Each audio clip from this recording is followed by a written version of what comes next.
Josh Shapiro brings to Pennsylvania is that he loves what he's doing, and he has a passion, and it's a ministry. Josh Shapiro has been governor of Pennsylvania for less than 2 years, but already he's building a national fan base. And let me tell you something, I ain't going back. I am not going back. He set the record for most votes received in Pennsylvania history in 2020. He won handily 2 years later when he competed against an election-denying Republican for governor. You won your race by 15 points here against your Republican opponent. Some people say that that was because you had a weak opponent. What do you chalk it up to? I think we ran a hell of a race. I think what's important, I earned more votes than anybody in the history of running for governor in Pennsylvania. I don't say it's pat myself on the back. I say that because as a point of fact, it did require me to receive votes not just from Democrats, but Republicans and independents as well. When Vice President Kamala Harris became the Democratic nominee, replacing President Joe Biden on the ticket over the summer, Shapiro's name was immediately floated as a potential running mate. They met early in their careers, almost 20 years ago, he says. Could you talk about your relationship with Vice President Kamala Harris? What's that like? How did you first meet her? We were both named fellows in the Aspen Institute. She was a brand new prosecutor in San Francisco, and I was a brand new state representative in suburban Philadelphia.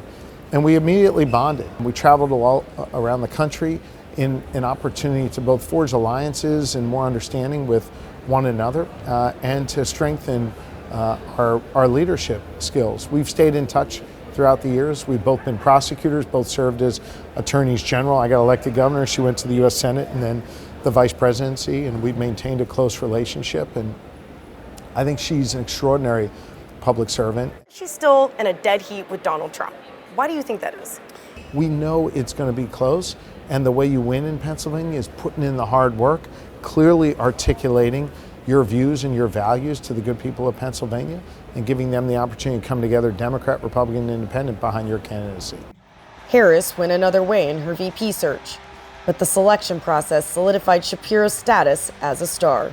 But I knew that delay does not mean denial. It was not his time, but he's coming soon. Governor, I was sad to see that he might be leaving us as governor, and we would have to vote for a new governor again. I was like, no, we like Shapiro. We really want him here. Some of your constituents, actually, they say selfishly that they're glad you didn't get it because they want you to stay here in Pennsylvania as their governor. Did you hear that from some of them too? I did. And listen, I love what I do. And I always want to have purpose in public service.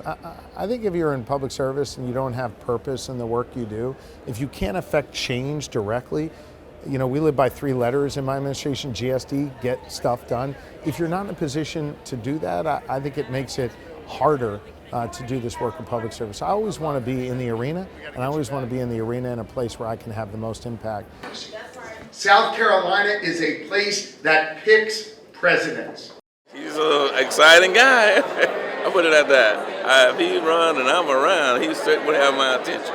At the DNC, I guess it wasn't the arena, you were at a bunch of breakfasts, including some of those early states, and at the South Carolina early state breakfast, you said that South Carolina picks presidents. Do you hope that one day they pick you?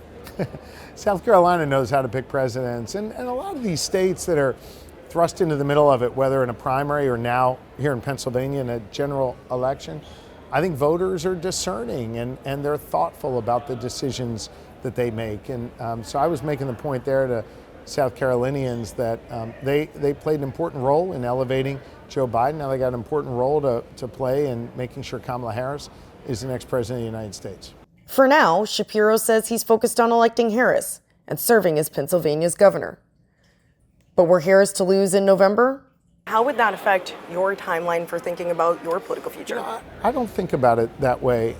I think about the job that I was elected to do right now, which is the highest honor of my life, serving as governor of Pennsylvania, and wanting to do the best damn job every single day that I can, put points on the board for the good people of Pennsylvania.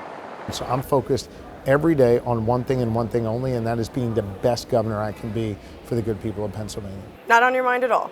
It's not something I think about. I really tried not to think about the future in politics I try and think about the job I have to do right before me, and that is to be the best governor I can be, and politically to focus on helping Kamala Harris and Tim Walz be elected president and vice president.